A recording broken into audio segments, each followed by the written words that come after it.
चारी दिशांनी असंख्य नाती नजरेला पडती. शब्दरूपाने कथांमध्ये ती अलगद येऊनी रुजती. नात्यांमधल्या किती दिसाव्या तरल गुंतागुंती.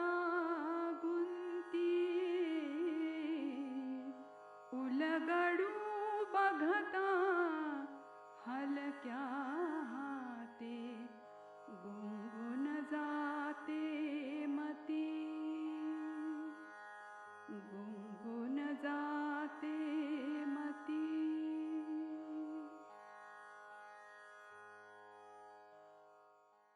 कथा खाण आणि माती.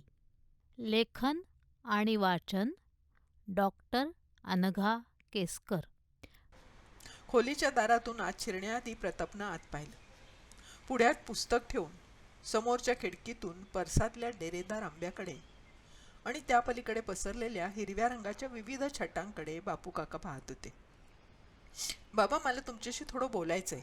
खोलीत शिरून प्रतापनं खालमानेनं प्रस्ताव ठेवला. ये ये ना, बैस. प्रतापवर आपली नजर स्थिर ठेवत बापू काका म्हणाले. थोडं बोलायचं होतं. पुन्हा एकदा तेच वाक्य म्हणत प्रताप खुर्चीवर बसला.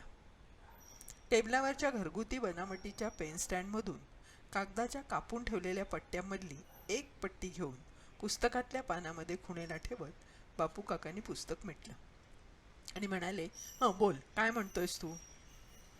अपेक्षेनं बघणारी बापू काकांची नजर प्रतापकडे वळली आणि आपसुकच प्रतापची नजर खाली बापू काकांच्या नजरेशी लपंडाव खेळत टेबलावरच्या पुस्तकाच्या मुखपृष्ठावर स्थिरावली. हिरव्या रंगात लिहिलेलं शीर्षक त्यांनी वाचलं. ग्रामविकास, संकल्पना आणि वास्तव. प्रतापच्या नजरेनं ते नाव टिपलं आणि त्याच्या घशात औंढ्यात दाटून आला. तुम्ही माझ्यावर नाराज आहात? मी आल्यापासून बघतोय, त्यांनी विचारलं. छे, अरे रागवायचं कशाला? नाही, मला एकट्यालाच असं वाटतंय असं नाही, सगळ्यांनाच वाटतंय. पाटील काका, कृष्णा मावशी आणि श्रीकांत सर्वांच्याच हे लक्षात आले. प्रतापनी आपला मुद्दा मांडला. काय ते, मी रागावलोय असं? तसं नाही हो, तुम्ही गप्प गप्प असतात आताशा. अरे, माणूस कामात असतो, विचारात असतो, आपल्याच आठवणीत हरवतं कधी कधी. उगीच काहीतरी अर्थ काढता तुम्ही, बापूसाहेबांनी स्पष्टीकरण दिलं. नुसतं गप्प गप्प राहण्याविषयी नाही म्हणत आहोत आम्ही. इथून पिंपळवाडीला जायचा बेत तुम्ही का केलात? आज ना उद्या मी ते करणारच होतो. तुला काय वाटलं तुझ्या निर्णयामुळे मी निघालोय? वेडाच आहेस. बापूंनी त्याचा हा मुद्दा मोडीत काढला. बाबा, आता तुम्ही थकत चाललात. मला वाटलं होतं इथे तरी तुमचं मन रमलंय.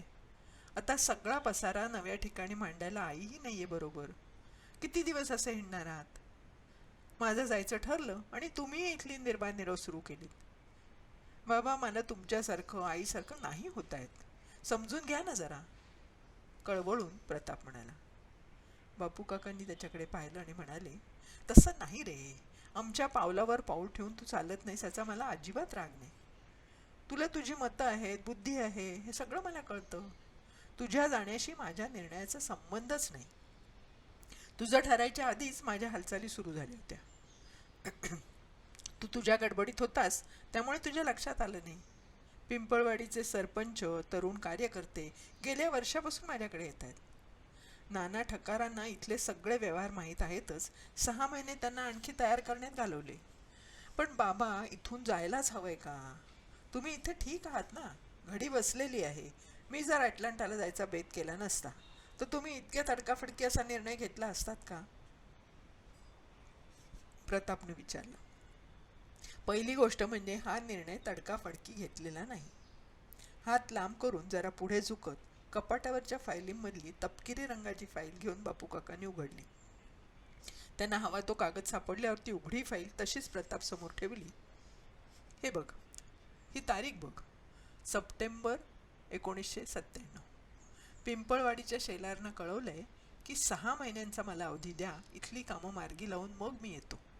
कागदाच्या उजव्या कोपऱ्यातल्या तारखेवर बोट ठेवून बापू काका म्हणाले, तुम्ही काही म्हणालात तरी माझ्या मनाचा सल जात नाहीये. एक वेळ तुम्ही मनातलं घडाघडा बोलला असतात, मला रागावला असतात, माझ्याशी भांडला असतात, तरी मला बरं वाटलं असतं. निदान माझी बाजू मांडायची संधी तरी मला मिळाली असती. पण त्यामुळे काय होईल? जे तुझ्या बोलण्यातून वागण्यातून मला आधीच ठाऊक आहे तेच तू पुन्हा एकदा ऐकवशील. तिथे कामाला स्कोप आहे, इथे नाही. तिथे माणसाच्या कामाची कदर आहे, इथे कोणाला कदर तर नाहीच, पण काम करणंच अवघड झालंय. इथला राज्यकारभार, राजकारण, लाचलुचपत, इथले लोक, त्यांच्या वेडगळ समजुती, हेच सगळं तुम्हाला पुन्हा ऐकवणार ना. मग मी म्हणतोय त्यात काही खोटं आहे का? अक्षरन अक्षर खरंय. तुम्ही स्वतःही ते अनुभवले. इतर कोणाही पेक्षा तुम्ही त्याची जवळून प्रचिती घेतली. प्रताप म्हणाला, हो ना, मग मलाच ते पुन्हा ऐकवायचं तुझा तरी अट्टहास का? मी तुला जाऊ नकोस असं एका शब्दाने तरी म्हटलंय का? मला जे काही तुला सांगायचं शिकवायचं होतं ते सर्वांबरोबर तुलाही आत्तापर्यंत सांगत आलोय. वेगळं मी तरी काय सांगणार आहे आता? तू जाणतायस, आमचं आयुष्य इतरांचं आयुष्य दोन्ही जवळून पाहिलेस. तुझे विचार माझ्यापेक्षा वेगळे असू शकतात. अरे बरोबर आणि चूक कोणीच नसतं, असतात ती फक्त मतांतर. पहा, तुम्ही रागावलो नाही असं तोंडाने म्हणता, पण अलीकडे पहिल्यासारखं मला काही सांगतही नाही. जरा जास्तच अलिप्त विरक्त वाटता तुम्ही. मग काय करू?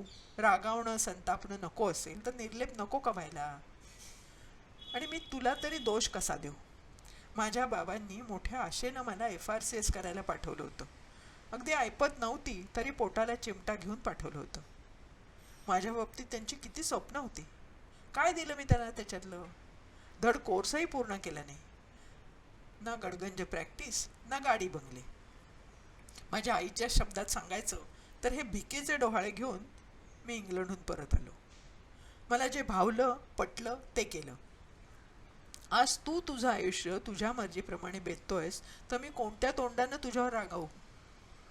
बाबा, माझ्यावर विश्वास ठेवा. माझ्या कामाला तिथेच वाव आहे याची खात्री नसती ना तर मी खरोखर या निर्णयापर्यंत आलो नसतो. फक्त पैशासाठी आणि त्याबरोबर येणाऱ्या असंख्य सुखांसाठी मी हे केलं नसतं. अरे ते मला ठाऊक आहे. आणि असं बघ, तसा विचार केला तर एखाद्यानं तेवढ्या एकाच कारणासाठी म्हणजे पैशासाठी जरी जायचं ठरवलं तरी ते त्याचं जीवनविषयक तत्त्वज्ञान असेल, त्याच्यात स्वभावधर्माला मानवेलचं. हे बोलणं चालू होतं इतक्यात पाटील काकांच्या बरोबर गावातली 4 माणसं आली आणि बाप लेकांचं बोलणं तिथेच थांबलं. आज जाता जाता बबनचं बोलणं प्रतापच्या कानावर आलं.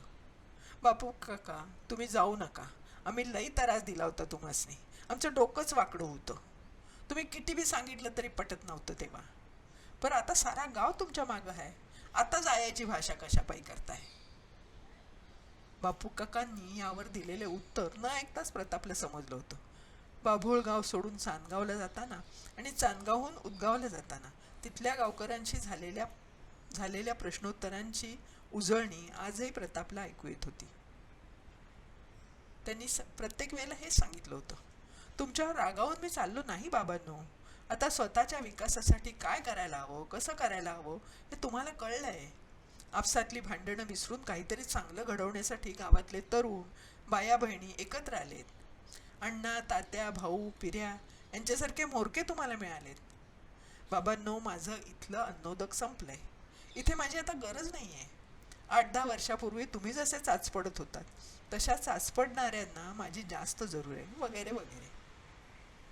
गावकऱ्यांशी थोडा वेळ बोलून त्यांच्या प्रेमळ आग्रहाला बळी न पडता बापू काका जेवायला घरात आले. त्यावेळी कपाटातले कागद, वह्या, पुस्तकं सगळं बाहेर काढून त्याच्या पसाऱ्यात कागदांची वर्गवारी करण्यात प्रताप घडला होता. बापू काकांची चाहूल लागली तेव्हा त्यांनी वर पाहिलं. बापू काका आणि सुशीलाबाईंचा फोटो त्याच्या हातात होता, उदगावच्या घरातला. तो फोटो पाहताना त्याचे डोळे पाण्याने डबडबले होते. प्रताप, अरे आता कसला पसारा काढून बसलायस? त्याच्या डोळ्यात तरळणारं पाणी, हातातला फोटो आणि कागदपत्रांकडे पाहत बापू काकांनी विचारलं. माझी पुस्तकं, शाळेच्या वह्या, बक्षीस मिळालेली पुस्तकं काय काय आईने जमवून ठेवले. आता काय करायचंय ते ठेवून? तुमच्या विंचवाच्या बिऱ्हाडात ते कुठे बाळगता तुम्ही? प्रतापनं विचारलं. तुला काय काढून टाकायचं ते काढून टाक, पण आधी जेवण करूया. जेवत जेवत बोलू आपण. प्रताप उठला. जेवता जेवता प्रताप म्हणाला, बाबा, मला तुमच्या कामाविषयी आदर आहे, पण तुमच्या हटवादी स्वभावामुळे आईची मात्र जन्मभर वणवण झाली हे मी नाही विसरू शकत. समाजसेवा एक वेळ ठीक आहे, पण निदान एका जागी स्थिर राहिला असतात तर निदान कामाचं कौतुक झालं असतं, यशाचं माप पदरात पडलं असतं, मान मरातब मिळाले असते. पण नाही, तुम्ही चल म्हणायचं आणि आईनी चंबू गबाळं उचलायचं आणि नवा डाव मांडायचा, नवी माणसं जोडायची. जन्मभर मोकाट्यानं तिनं तुम्हाला कशी साथ दिली ते तिचं तिलाच ठाऊक. मला नाही तिच्यासारखं होता यायचं. अरे, तिच्यासारखं तू व्हावंस असा तिचा आग्रहही नव्हता. पण एका बाबतीत मात्र तू चुकतोयस बाळा. काय चुकतोय? सर्वसामान्य माणसासारखं आयुष्य जगायचं म्हणतोय हे? तुमच्या दोघांसारखं समाजासाठी आयुष्य वेचता यायचं नाहीये मला. पण मी एकदा तिकडे गेलो की पैशाचा ओघ वळवीन तुमच्या कामाकडे. प्रत्येक गोष्टीसाठी पैशाची गरज असते हे विसरू नका. अरे, कुठलं बोलणं कुठे नेतोयस तू? मी तुला चुकतोयस म्हणालो ते त्या अर्थाने नव्हे रे. माझ्या भटक्या भडंग आयुष्याला तुझ्या आईनं कशी साथ दिली असं म्हणतोयस ना, त्याबद्दल मी बोलत होतो. त्यात तरी काय चूक आहे? तिला काही अशा आकांक्षा नसतील? आपलं छोटंसं घर असावं, आपल्या डॉक्टर नवऱ्यानं सुखसमृद्धीचं आयुष्य आपल्याला द्यावं असं तिला वाटलं नसेल? आपला एकुलता एक मुलगा केवळ गावात शिक्षणाची सोय नाही म्हणून शाळेच्या वयातच दूर ठेवताना तिला काय वाटलं असेल? प्रतापनं बापू काकांना जाब विचारल्यासारखं विचारलं. असतील, कदाचित तिची ती स्वप्न कधीतरी असतील, पण तसं तिनं मला कधी चुकून सुद्धा दर्शवलं नाही. मी लग्नापूर्वीच तिला माझ्या आयुष्याविषयीच्या ध्येयाची कल्पना दिली होती. तिनं मला बिनतक्रार उत्तम साथ दिली. पण माझ्या या भटक्या भडंग आयुष्याला तिची इच्छाच कारणीभूत झाली आहे. तू जे हे मान मरातब, यशाचं माप वगैरे आत्ता म्हणालास ना, त्याचा लोभ मला पडला होता, तिला नाही. एका जागी न राहण्याचा हट्ट तिचा होता. ती गेल्यावरही मी असंच भटकन तिचं आयुष्य जगेन असं वचन तिनं घेतलं होतं माझ्याकडून. तिचा हट्ट, तिला वचन, काहीतरीच काय सांगताय बाबा? अरे, खरंच सांगतोय मी. असं काहीतरी खोटं नाटं सांगीन का तुला? समजा तसं असलं तरी किती वयापर्यंत विंचवाचा वराड घेऊन फिरणार आहात तुम्ही? आता तुम्ही थकला आहात. प्रतापनं पुन्हा एकदा त्याचं घोडं पुढे दामटलं. अरे, या कामात आहे तोवर हे असं चालायचं. हातपाय थकले की तू जिथे असशील तिथे तुझ्याकडेच येईन ना मी. तुला थोडी भाजी घालू का? न जेवता तसाच हात वाळवत बसलायस तू. बापू काकानं त्याला आठवण करून दिली. जेवतोय ना, मी चमचाभर घेतो भाजी, उरलेली तुम्ही संपवा असं म्हणून हातानं भाजी काढून घेत बापू काकांनी विचारलं, सुशीलामुळे हे भटकन तिचं आयुष्य स्वीकारलंय तुला खरंच वाटत नाहीये का? कसं वाटेल? तुमच्या ध्येय वेळात समाजसेवेत तिनं स्वतःला मिसळून टाकलं. तुम्ही गाव सोडायचं असं म्हटलं की तिनं पसारा आवरायचा, हे मी माझ्या डोळ्यांनी पाहिलंय. तू पाहिलंयस ते सगळं खरं आहे रे, पण त्या मागची कारणं तुला माहीत नाहीत. तुझी आई काय प्रकारची बाई होती तुला कल्पना नाहीये. जांभूळगावची गोष्ट, तू तेव्हा अगदी लहान होतास.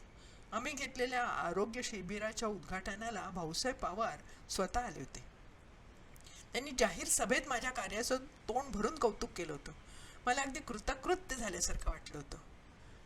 10-12 वर्षापूर्वी इकडे येऊन सुरू केलेली प्रॅक्टिस आणि समाजसेवा याचं चीज झालं ह्या आनंदात मी होतो. त्या दिवशी रात्री सुशीलाची आणि माझी कडाक्याची वादावादी झाली. तिला माझं काम करण्याची पद्धत पटतच नव्हती म्हणून. म्हणजे तिनं तर आयुष्यभर तुम्हाला नेहमीच साथ दिली? प्रतापने विचारलं. तिनं माझ्या कामाला पूरक अशी भूमिका कायम घेतली. खेडूत महिला बाबांची कामाची जबाबदारी तिनं उचलली. 50% लोकसंख्या स्त्रियांची आहे, तर त्यांना दुर्लक्षून कोणताही समाज प्रगती करू शकणार नाही हे तिच्या ध्यानात आलं होतं. माझं निम्म्या अर्ध्या पेशंटना मोफत औषध देणं तिनं राजीखुशीनं मान्य केलं होतं. एवढंच काय, आता तुला सांगायला हरकत नाही, मुलीची हौस असून सुद्धा समाजसेवेच्या व्रतापायी तुझ्यानंतर मूल नको असा निर्णय तिनं स्वतःनी घेतला माझ्यासाठी, केवळ माझ्यासाठी. मग तिचा विरोध तरी कशाला होता? प्रतापनं विचारलं. समाजसेवक म्हणून माझा उदो व्हायला लागला होता. त्यानं माझ्या कामावर उलटा परिणाम होतोय असं तिला वाटायला लागलं होतं. सार्वजनिक कामातल्या निधीच्या वापराबाबत मी चोख व्यवहार करतो याचा आणि स्तुतीचा मला कैफ चढतोय अशी भीती तिला त्यावेळेला वाटली होती. बाप रे, असं सगळं आई तुम्हाला प्रत्यक्ष म्हणाली? आश्चर्यानं प्रतापनं विचारलं. हे बघ, गेली काही वर्ष मी रोजनिशी लिहितोय, हे तुला माहिती आहे ना.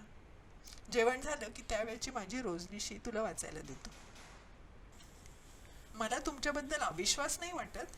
तुमच्या खाजगी गोष्टी वाचायला जरा चमत्कारिक वाटेल, आणि तुम्हाला जर चमत्कारिक वाटणार असेल ना तर नका देऊ मला ती डायरी, प्रतापने सांगितलं. अरे, आमच्या आयुष्यात खाजगी होतंच काय? सगळं आयुष्यच मुळे जगापुढे ठेवलं होतं आम्ही. एखादी बाई गरज पडली तर आपल्या नवऱ्यावर कसा वचक ठेवू शकते हे तुला समजेल. रोजनिशीच्या त्या पानांचं मी कितीतरी वेळा पारायण केले. जेव्हा जेव्हा माझ्या सार्वजनिक आयुष्यातल्या वागण्याविषयी मी स्वतः साशंक होतो ना, तेव्हा तेव्हा मी ते सगळं वाचतो. त्यावेळी आमच्यामध्ये झालेले युक्तिवाद, चर्चा आणि माझी मतं मी तपशीलवार लिहिलेली आहेत. हो का? तसं असेल तर मग मी जरूर वाचतो. तुम्ही देऊन ठेवा माझ्याकडे ती डायरी. आत्ता मी हा सगळा पसारा काढलाच आहे, तो आवरतो आणि रात्री वाचतो. केव्हाही वाच रे. आणि बाबा, मी मगाशी तिकडून पाठवायच्या पैशाविषयी म्हणत होतो ना, ते खरंच माझ्या मनात आहे. तिथे जाऊन गट बांधून सर्व पद्धतशीरपणे करणारे मी. हजारो लोक तिकडे गेलेत आपले. त्यांना देशासाठी काहीतरी करावं असं वाटत असेलच ना. वेबसाईटवर जाऊन सगळ्यांना गाठायचं. आणि थोड्यात बापू काका हसताना दिसले. प्रतापने विचारलं, का हसताय तुम्ही? अरे, गट बांधणी वगैरे शब्द आमच्याकडून तू तुझ्याही नकळत उचललेस याची गंमत वाटली रे. हसण्यावारी नेऊ नका. I really mean it and I will do it. हो का? मग माझं काम आणखीन सोपं होईल, बापू काका म्हणाले. बापू काकांनी दिलेली राखाडी रंगाची डायरी प्रतापनं उघडली. रोजच्या रोज काही लिहिलेलं नव्हतं, पण ज्या दिवशी काही महत्त्वाचं घडेल त्या दिवशीच्या नोंदी मात्र केलेल्या होत्या. बापू काकांनी त्याच्या सोयीसाठी पानात खुणेसाठी एक कागदी पट्टी ठेवली होती. ती त्यानं बाजूला ठेवली. पिवळट पडलेल्या कागदावर बापूंच्या ठसठशीत अक्षरात लिहिलेला मजकूर तो वाचायला लागला. तारीख 9 मार्च 1969. भाऊसाहेबांनी आज त्यांच्या भाषणात माझ्या कामाचं खूप कौतुक केलं. सरपंच आणि कार्यकर्तेही तोंड भरून बोलले. शेजारच्या केळगावच्या भांबरेवाडीच्या तरुणांनीही गळ्यात हार घातले. समाज शिरोमणी पुरस्कारासाठी माझं नाव सुचवणार असल्याचं सूतोवाच्य केलं. मी केलेल्या धडपडीचं, प्रतिकूल परिस्थितीशी 2 हात केल्याचं चीज झालं असं आज मला वाटलं. 10 वर्षापूर्वी आईबाबांची भांडून, वाद घालून, त्यांना नाराज करून एका ट्रंकीनिशी मी जांभूळगावला आलो. तो दिवस आताही आठवतोय. इनामदारांच्या वाड्यात एका खोलीत डेरा टाकला. नवा डागदर गावात आला. आपल्यामध्ये राहणार म्हणतोय तरी लोक बिचकत होते. मला आपला म्हणायला तयार नव्हते. साध्या सर्दी तापासाठी औषधं घ्यायची त्यांना कधीच गरज भासली नव्हती. इनामदारांनी, त्यांच्या घरच्यांनी माझ्याशी दोस्ती केली. मला घरच्यासारखं वागवलं. नाना इनामदारांची माझ्या किती वेळ गप्पा चालायच्या. मी आपल्या हातानं जेवण तयार करतो हे मात्र त्यांना मान्य नव्हतं. कित्येकदा त्यांच्याकडेच ते मला आग्रहाने जेवायला थांबवत घ्यायचे. माझ्याबद्दल त्यांना प्रेम होतं, आदर होतं. पण बाबांची भांडून आणि विलायतीहून अर्धवट शिक्षण सोडून मी आलो, ह्या 2 गोष्टी मात्र त्यांना अजिबात पटल्या नव्हत्या. खेड्यात राहून फक्त डॉक्टरी करायची एवढाच माझा माफक दृष्टिकोन नाही हे कळल्यावर त्यांचा माझ्यातला रस आणखीनच वाढत गेला. त्यांच्या शेतात काही प्रयोग मी आमच्या राजाभाऊंच्या मदतीने करायला लागलो. लिहाय वाचायला शिकलेल्या 4 डोक्यांसाठी वाचनालय सुरू केलं. त्यांच्या विलासबरोबर गावातल्या आणखी 2-3 शेतकी शिक्षण घ्यायला सुचवलं. त्यासाठी मीही माझ्या परीनं आर्थिक भार उचलला. हे सगळं जरी चाललं होतं तरी अजूनही गावकरी दुरूनच सगळं बघत होते. गावात कॉलऱ्याची साथ आली त्यावेळी माझ्याकडे धाव घेण्याखेरीज इलाज राहिला नाही. गावात साधं PHC सुद्धा नव्हतं. त्या 1-1.5 महिन्यात गावकरी आणि मी मनापासून जवळ आलो, खरे जवळ आलो.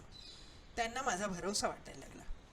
गावकऱ्यांच्या सामूहिक जमिनीवर गावकऱ्यांच्या वर्गणीतून 2-3 देणगीतून मग दवाखान्याची जुजबी छोटी इमारत उभी राहिली. पुढे त्यातच 2-3 खोल्या मांडवून काम चलाऊ हॉस्पिटल झालं. पिण्याचं पाणी कसं वापरायचं, केव्हा काय खावं, वैयक्तिक स्वच्छता कशी ठेवावी, अशा छोट्या छोट्या गोष्टी लोकांपर्यंत पोचवायला आम्ही तरुणांचं टोळकं तयार केलं. साबळे गुरुजींनी ढाकण्यांच्या प्रकाशला हाताशी घेऊन पोस्टर्स बनवली, जागोजागी लावली. गावातले सुईण काम करणाऱ्या भागाबाईंना आणि शेवंताला थोडं शास्त्रोक्त शिक्षण मी दिलं आणि आम्ही त्यांना एक किट्ठी तयार करून दिली. हळूहळू अशा सर्व गोष्टी व्हायला लागल्या. गावात काहीतरी परिवर्तन घडत होतं. दुरून आमची गंमत पाहणारी, आम्हाला विरोध करणारी मंडळी आता गप्प व्हायला लागली. सुशीला लग्न होऊन आली आणि आमच्या कामाला आणखीन जोर आला. गावातल्या महिलांना जमवून साध्या गोष्टी ती त्यांना शिकवायला लागली. चळवळ आता बाळसं धरायला लागली. प्राणसाहेबांचं आमच्या या कामाकडे दुरून लक्ष होतंच. ते आम्हाला सरकारी योजनांची माहिती कळवायला लागली. गावात पाण्याच्या विहिरी झाल्या, पाझर तलाव झाला, मृतसंधारणाची कामं, पडीक जमिनीवर वृक्षारोपण, सार्वजनिक बंदिस्त कुरण, सगळं हळूहळू व्हायला लागलं. गावगोठा झाला. पुढे दूध संकलन केंद्रही आलं. एका पैचा कुठे अपहार होणार नाही याची खबरदारी मी स्वतः घेतली. त्यामुळेच आंतरराष्ट्रीय संस्थांकडून पैसा मिळाला. लोकांचा विश्वास दृढ होत गेला. आजूबाजूच्या खेड्यातून ते नवे वारे व्हायला लागले. पण तिथे समर्थ नेतृत्व नव्हतं. लोक चाचपडत होते, अनुकरण करायला बघत होते. मग गावोगावचे लोक माझ्याकडे सल्ला मागायला यायला लागले आणि माझं नाव होत गेलं. गावात वीज आली, गोबर गॅस झाले, इस्पितळ, रस्ते, मंदिराचं सभागृह, सहकारी दूध संघ, फळभाज्या यांची प्रायोगिक लागवड, त्यांच्या वाहतुकीसाठी गाड्यांची व्यवस्था होत गेली. दुकानदारी वाढली आणि म्हणून आज हा सोहळा पाहायला मिळाला. माझ्या वाचून आता या गावात कोणाचं पान हलत नाही. कोणतंही काम असू द्या, बापू काकांना विचारल्याशिवाय होणार नाही असं गावकरी म्हणतात.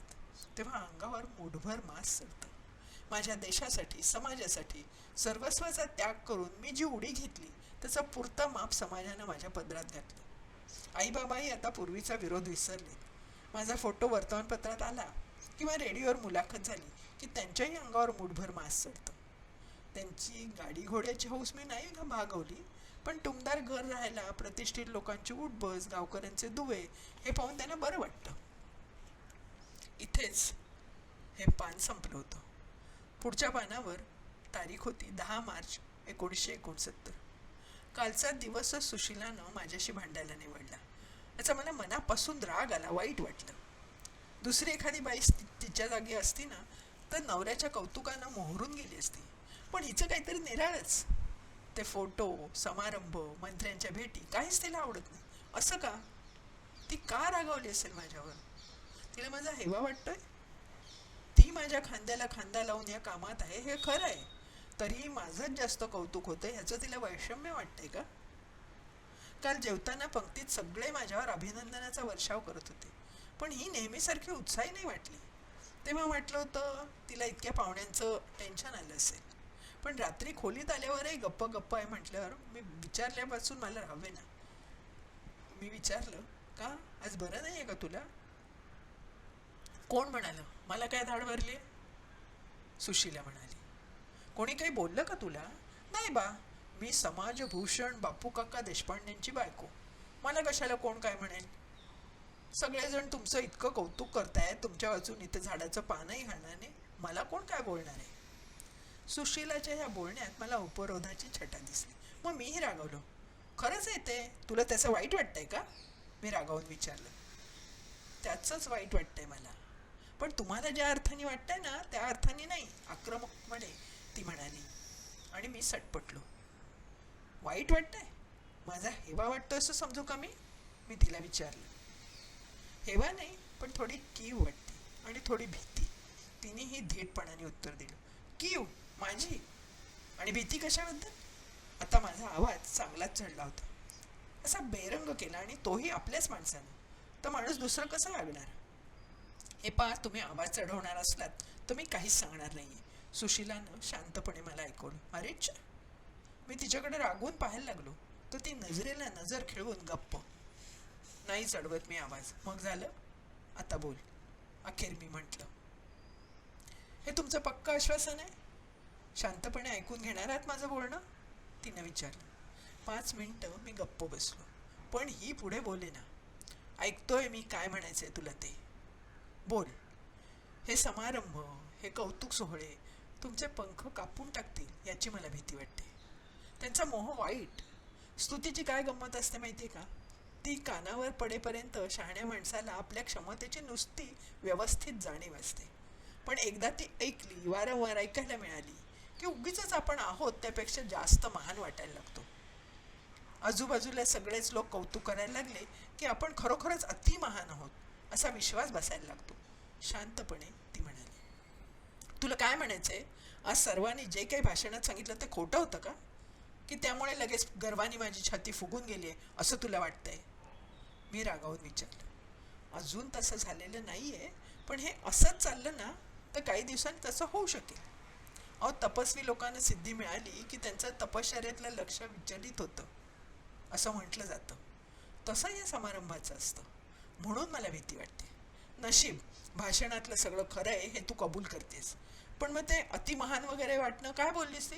काय बडबडत होतीस? मी रागावून विचारलं. भाषणातलं बरंचसं खरं होतं, पण अगदी सगळंच खरं होतं का? तुम्हीच आठवून पहा. दूध संघाची योजना सखारामाची होती. गाय गोठ्यापासून दूध संकलनापर्यंत जाण्याची त्याची योजना तुम्हाला अव्यवहार्य वाटत होती. त्यानं तुमच्याशी बोलून चर्चा करून तो प्रयोग राबवला, यशस्वी केला. आपण दोघेही जण त्याचे साक्षीदार आहोत. आज त्याचं नावही कोणी घेतलं नाही. काय हरकत होती त्याला श्रेय द्यायला? सुशीलानं मला विचारलं. पण दूध संघाला आज जी संस्थात्मक बळकटी आहे ती माझ्यामुळेच आहे ना. मग काय बिघडलं? का हसलीस का? मी रागावून विचारलं. ते कामही सखारामानं तुमच्या बरोबरीने केलंय. काय हरकत होती त्याला एखादं महत्वाचं पद देऊन तुम्ही पडद्याआड राहिला? तो तेवढा हुशार आहे, विश्वासू आहे. तुमच्या इतकं शिकलेला नसेल, पण हाडाचा संघटक आहे. सगळीकडे तुम्हीच का पुढे? सगळीकडे म्हणजे तुझा रोग तुझ्या त्या महिला उद्योगाकडे आहे का? त्याकडेच आहे असं नाही, पण प्रत्येक कामाबाबत तीच परिस्थिती आहे. साधी गोष्ट पहा, महिला उद्योग आणि महिला साक्षरता या दोन्हीचं काम शांताबाईंनी पुष्पाताई पाहतायत. मी त्यांच्याबरोबर आहे, पण त्याचं श्रेय त्यांनाच मिळू देते ना. मी सर्व संस्थात अध्यक्ष किंवा सल्लागार म्हणून तुमचं नाव कशासाठी? एक एक गोष्ट एकेकाकडे आपण पूर्णतया सोपवत का नाही? नाहीतरी बरीचशी कामं ते करत असतातच ना. सुशीलाने मला विचारलं. म्हणजे मी काम करत नाही आणि काम न करता श्रेय घेतो असं तुला म्हणायचंय? माझ्या नावामुळे, माझ्या प्रसिद्धीमुळे तुम्हाला पैसे मिळत आहेत ते तुमच्या समाजकार्यासाठी असतील ना. आणि आम्हाला नाही, आपल्याला सगळ्यांना मिळत आहेत. संस्थेच्या फायद्यासाठी, गावाच्या फायद्यासाठी जोपर्यंत तुमचं नाव आणि प्रसिद्धी वापरली जात होती तोपर्यंत मी काही बोलले होते का? पण आता या संस्थांच्या पुण्यावर विभूती पूजा सुरू झाली तर मी गप्प राहणार नाही, भले मग ती व्यक्ती तुम्ही कोणी का असेना. आणि हा फक्त श्रेय घेण्याचा मुद्दाही नाहीये.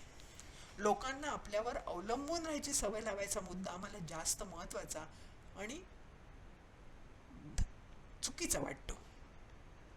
त्यांना आत्मविश्वास नाही, त्याला मी काय करू? त्यांच्यावर सोपवलं तर कारभार सुरळीत चालणार नाही हे तुला कळत कसं नाहीये? यावर सुशीला हसली. आता माझा संयम पूर्णपणे सुटला. हाताला लागलं ते पुस्तक मी तिच्या अंगावर जोरात भिरकावलं. उगीच मगापासून आचरटासारखं हसायला काय झालंय तुला? मी तिला विचारलं.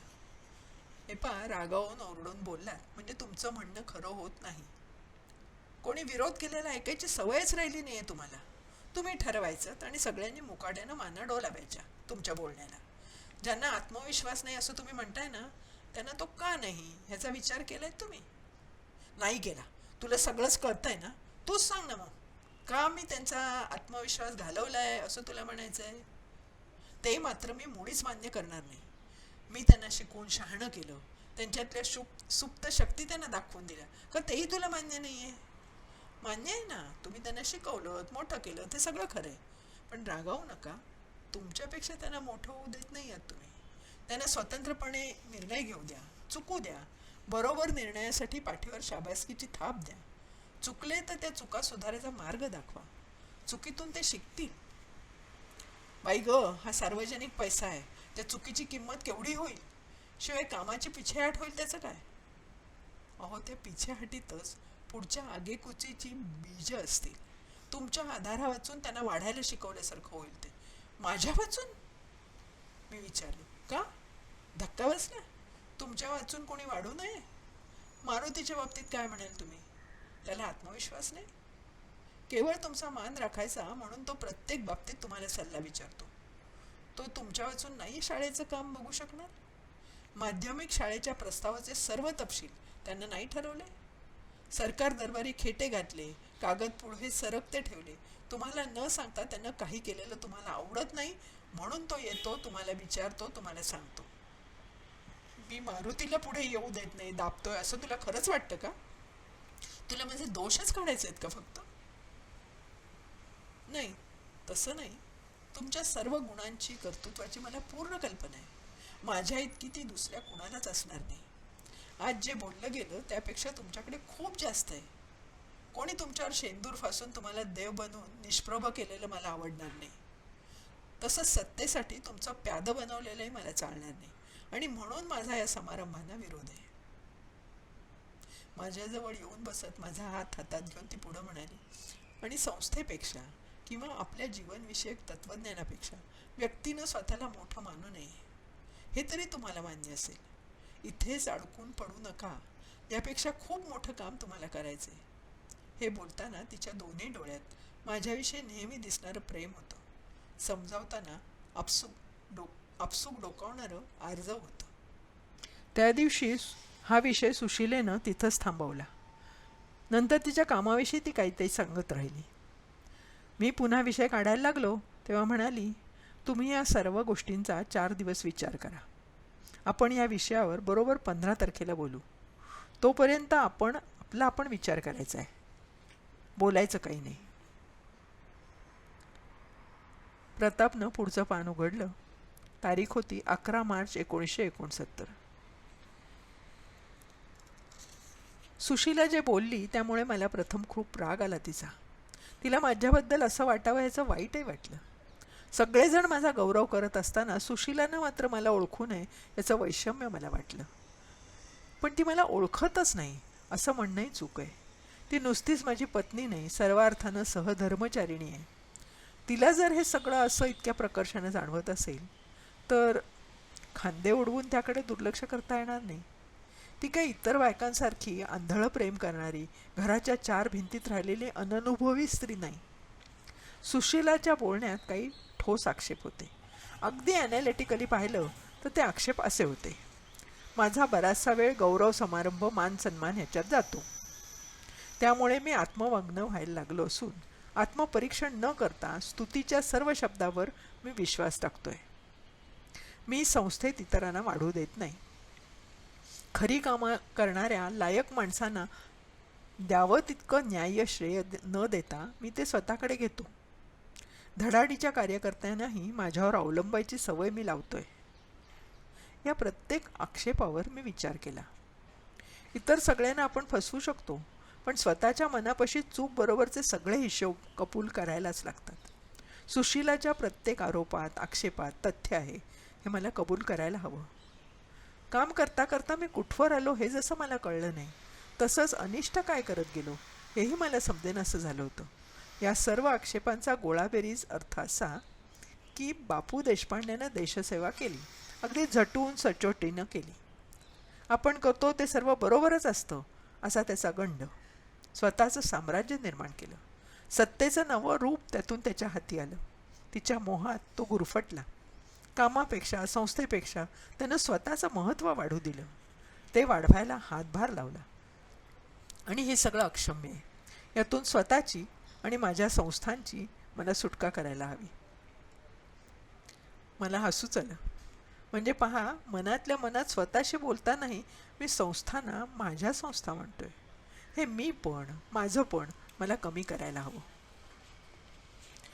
पुढच्या पानावर 13 मार्च 1969 ही तारीख होती. त्या दिवशी बोलल्याप्रमाणे सुशीला माझ्याशी नाही म्हणजे नाही बोलली. त्या विषयावर तिने काही बोलायचं नाकारलंच. जणू आमच्या दोघात ही वादावादी झालीच नव्हती अशा रीतीनं ती वागते. आमचे दोघांचे व्यवहार अगदी नेहमीप्रमाणे चाललेत. तिच्या न बोलण्यामुळे मला अंतर्मुख होऊन स्वतःच्या कृती आणि विचार पारखावेच लागत आहेत. ती काय म्हणत होती ते मग हळूहळू थोडं थोडं मला कळायला लागलं. काल मारुतीनं शाळेच्या स्थापनेत आर्थिक पाठबळाचं आवाहन करणारं पत्र तयार करून दाखवलं. 1-2 ऱ्हस्व दीर्घाच्या चुका सोडल्या तर काहीही बदल करायला नकोत इतकं ते छान होतं. एरवी मी 1-2 वाक्य बदलली असती, 1-2 जास्तीची घातली असती. मारुतीला कमीपणा द्यायला मी हे केलं असतं असं नाही, पण कुठल्याही गोष्टीत शेवटचा हात माझा फिरला पाहिजे त्यात मी सुधारणा केलीच पाहिजे असा एक ग्रह मी माझ्याही नकळत करून घेतलाय. आज मी मसुदा अजिबात बदलला नाही. आणि मी मसुदा बदलला नाही म्हटल्यावर नकळत मारुतीचा चेहरा फुलला. आम्ही दोघांनी संभाव्य देणगीदारांची जी यादी बनवली होती ती त्यानं काढली. तोलांनी उद्योगाच्या तोलांनींना मी भेटावं असं त्यांनी सुचवलं. मी होकार देत होतो, पण होकार देता देता थांबलो आणि म्हणालो, तू स्वतः जा ना त्यांच्याकडे. या कामाबाबतची प्रगती तुला जेवढी ठाऊक आहे तेवढी मलाही माहिती नाही आहे. मारुती न घाबरता न कचरता तयार झाला. म्हणजे सुशिलाचं निरीक्षण बरोबर होतं. केवळ मला मोठेपणा देण्यासाठी तो स्वतःकडे दुय्यम भूमिका घेत होता. तर दूध संघांच्या गोठ्यातून जाऊन देखरेख करायला आम्हाला एक आठवडा जमणार नाही असं सांगून सखारामावर एकट्यावर मी ते काम सोपवलं तेव्हा तो जरा गडबडला. मग त्याला सुचवलं की राजारामाला कशा कशाची चौकशी करायची, नोंदी ठेवायच्या याची चेकलिस्ट दिली तर तो हे काम करू शकेल. थोडे आढेवेढे घेत सखाराम या व्यवस्थेला तयार झाला. छोट्या छोट्या गोष्टीत आता मला वेगळे पण जाणवत आहे. मध्ये एकच दिवस आहे. परवा रात्री सुशिलाशी बोलून पुढच्या हालचाली ठरवायच्या असं मी मनाशी ठरवले. 14 मार्च 1969. आजच्या घटना मी नुसत्या मांडून ठेवतो. या परिस्थितीत मला कसं वागता येईल आणि सर्वसामान्यतः मी कसा वागलो असतो हे तिच्याबरोबर मला बोलता येईल. 1. आज शाळा समितीचे चव्हाण आले. मुलांकडून कोणतं सार्वजनिक काम करून घ्यावं हे विचारायला ते आले होते. 2. फॅसिलिटेटर्सना द्यायची काही औषधं संपली आहेत असं गणू सांगत आला. यावेळी कोणत्या केमिस्टकडून खरेदी करायची हे तो विचारत होता, कारण मागच्या वेळी राणे केमिस्टनं जरा खळखळ केली होती. पुढचं पान होतं 15 मार्च 1969. 1. विहिरीचा गाळ उपसायच्या कामासाठी लोक कटकट करतायत. त्यांचे गट बांधून कामाच्या आठवणी करायला हव्यात हे सांगायला सोपाना आला. ही कामं त्यांना त्यांच्या मनानं ठरवता येतील. 2. रस्त्याच्या बाजूला लावलेली झाडं गुरांनी खाऊन टाकली. तिथे पुन्हा झाडं लावायची आणि राखायची जबाबदारी कोणी घ्यावी असा प्रश्न निघाला. रात्रीचे 12 वाजून गेलेत. आज आम्ही दोघे एकमेकांशी ह्या विषयावर बोललो. तिच्या आक्षेपात तथ्य होतं हे मी कबूल केलं. जरा वाईट वाटलं ते कबूल करताना, पण तरी मी ते कबूल केलं. कामाच्या पद्धतीत सुधारणा करण्यासाठी काय काय करायला हवं हे काही अंशी आम्ही ठरवलं. काही अंशी ठरवण्यासाठी पुढच्या महिन्यात प्रत्येक दिवशीच्या घटना नोंदवून ठेवायच्या आणि त्यावर चर्चा करायची असं आमचं ठरलं. आज ठरलेल्या गोष्टी अशा: जांभूळगाव सोडून पुढच्या वर्षी एप्रिलमध्ये चांदगाव किंवा भांबरेवाडीला जायचं आणि तिथे नव्याने हेच काम सुरू करायचं. जाण्यापूर्वी इथल्या सगळ्या कामांसाठी सक्षम नेतृत्व तयार करायचं. त्यासाठी आपली कामं इतरांमध्ये वाटायला लागायचं. सध्या काम करत असलेल्यांच्यावर अधिकाधिक कामं सोपवायची. निर्णय घेण्याची जबाबदारी त्यांच्यावर टाकायची. अंमलबजावणीत नेमकेपणा यावा यासाठी 3-4 फळ्यांमध्ये कामं बसवून उतरंड बनवायची. वरच्या फळीतल्या लोकांना आपल्या खालची फळी बांधत न्यायची. इथून गेल्यावर सुरुवातीला दर महिन्यात एकदा इकडे यायचं आणि नंतर हळूहळू भेटी कमी करत न्यायच्या. पुढच्या पानावरची तारीख होती 18 मार्च 1969. सुशिलानं आणि मी आज 3 शपथा घेतल्या. व्यक्तीपेक्षा संस्था आणि संस्थेपेक्षा समाज मोठा आहे हे आम्ही कायम लक्षात ठेवू. दुसरी शपथ: इथून पुढे गावाच्या विकासाच्या 10 वर्षांचा कालबद्ध कार्यक्रम असेल आणि शेवटच्या 1.5 वर्षात आम्ही गाव सोडून जाण्याची प्रक्रिया सुरू करू. तिसरी शपथ: कार्यकर्त्यांची उतरंड प्रत्येक कामात कशी निर्माण करायची याचा वस्तुपाठ आम्ही रुजवू आणि आमच्या जाण्याचा मार्ग सुकर ठेवू. या कार्यात आम्ही जोवर आहोत तोवर या 3 शब्दांनी आम्ही बद्ध आहोत. खाली सह्या होत्या बापू देशपांडे, सुशिला देशपांडे. रोजनिशीच्या पुढच्या पानावर कामांच्या नोंदी, त्याबाबत झालेल्या चर्चा, केलेले निर्णय वगैरे बाबी रोजच्या रोज मांडलेल्या होत्या. प्रताप पानामागून पानं वाचत गेला. त्यातला सगळाच मजकूर त्याला कळत होता असं नाही, पण त्यातली शिस्त, कळकळ त्याला कळली, त्याच्या हृदयाला भिडली. रात्री उशिरा केव्हा तरी त्याचा डोळा लागला. स्वप्न आणि जागेपणा याच्या सरमिसळीत त्याला जांभूळगावचा बापूंचा दवाखाना दिसला. घरासमोरचा पिंपळाचा पार आणि त्यावर बसून पागोटेवाल्यांशी झडणाऱ्या बापूंच्या चर्चा आठवल्या. चांदगावची प्राथमिक शाळा, उदगावचं महादेवाचं मंदिर हे सगळं आलटून पालटून त्याच्या स्वप्नात दिसत होतं त्याला. जाग आली तेव्हा उन्हं अंगावर आली होती. अन्निका आटपून बापू बाहेर पडत होते. अंगावरचं पांघरूण बाजूला करून प्रताप उठला. बापू, मी डायरी वाचली. आईनं प्रताप बोलायला लागला, पण त्याला अडवत बापू म्हणाले, मी जरा जाऊन येतो. लख्याच्या मुलीला वांत्या जुलाब होत आहेत असा निरोप आलाय. आज डॉक्टर कदम परगावी गेलेत.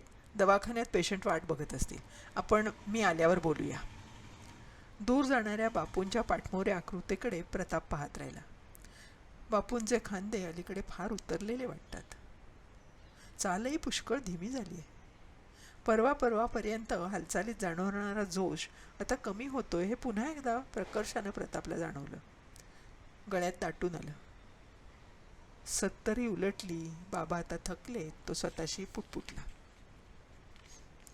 बापू काका घरी आले तेव्हा प्रतापनं जेवणाची जय्यत तयारी ठेवली होती. घामेजलेले कपडे बदलून हातपाय धुवून ते पानावर येईपर्यंत प्रतापनं जेवणही गरम करून घेतलं. बाबा, मी तुमची डायरी वाचली. इतर डायऱ्याही वाचायला मला आवडेल. हायस्कूलपासूनच मी तुमच्यापासून दूर राहिलो.